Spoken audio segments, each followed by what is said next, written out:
This is going to be a video about the flipped classroom model for both my students and for my students' parents for this year's classroom in my math class. This is Mr. King.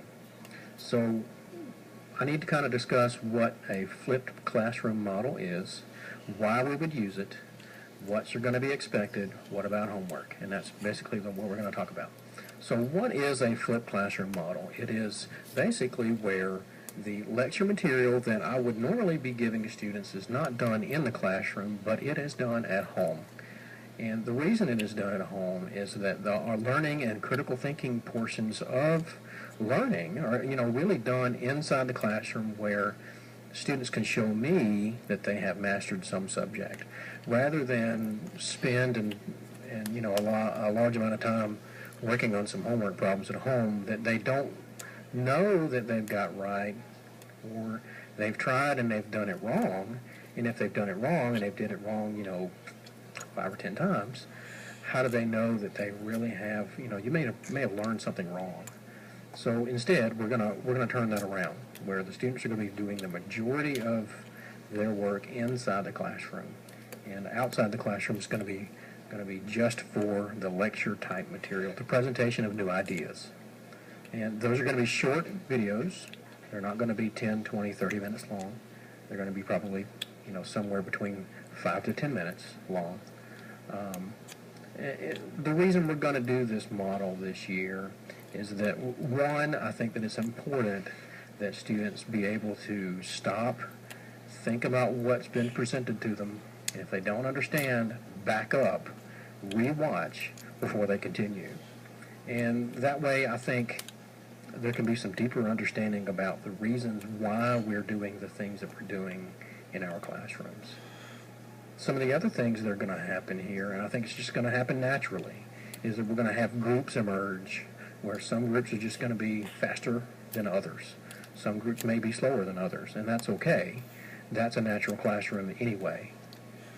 And there's something called differentiation that can happen in a classroom, where I can take those groups that are faster, or those groups that are slower and need more individual attention, and I can spend now much more time in the classroom with the students, rather than spending a lot of that classroom time just presenting.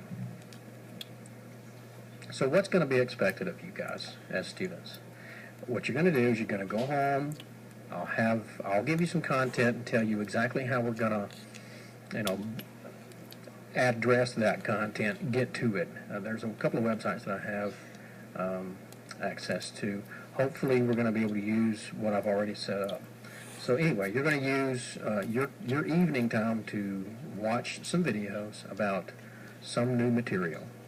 So what you want to do there is you're going to want to take some notes on what the new vocabulary is, what some sort of new mathematical method might be, whatever that presentation is about. You should try to get yourself some good, easy to remember notes written about that. And if we need to spend a little bit of time learning about what note taking is like, what a good strategy there is, we can.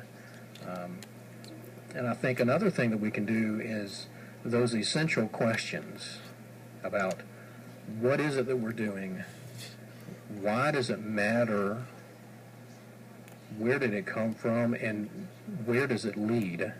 Those can now be asked in the presentation. You can think about those, research those on your own, bring those into class, and we can have a nice little discussion about it. And I think that'll be beneficial. So, well, what about homework? Homework's not going to go away per se, but your homework, I guess, really is going to be at home. You're going to be watching the videos.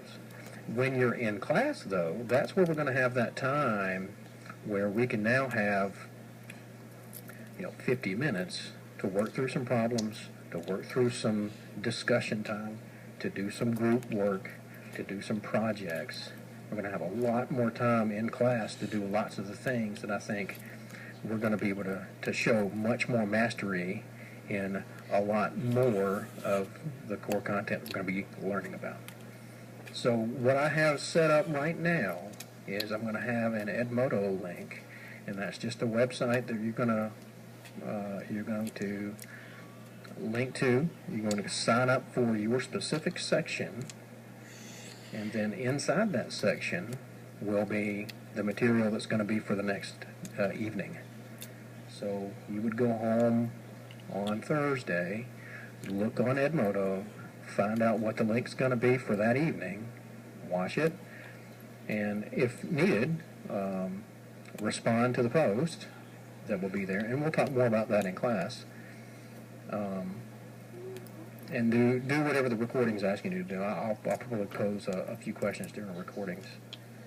We're also going to use something called TeacherTube. It's an alternative to YouTube. I know that YouTube has generally been blocked in a lot of the districts in the state, and hopefully TeacherTube will work out well for doing the kind of recordings that I'm going to be doing. If you guys have questions, please let me know. Very open door policy. I'm here to help. I'm not here to force material down your throat. I'm here to just facilitate and let you guys learn everything you need to learn. Thank you.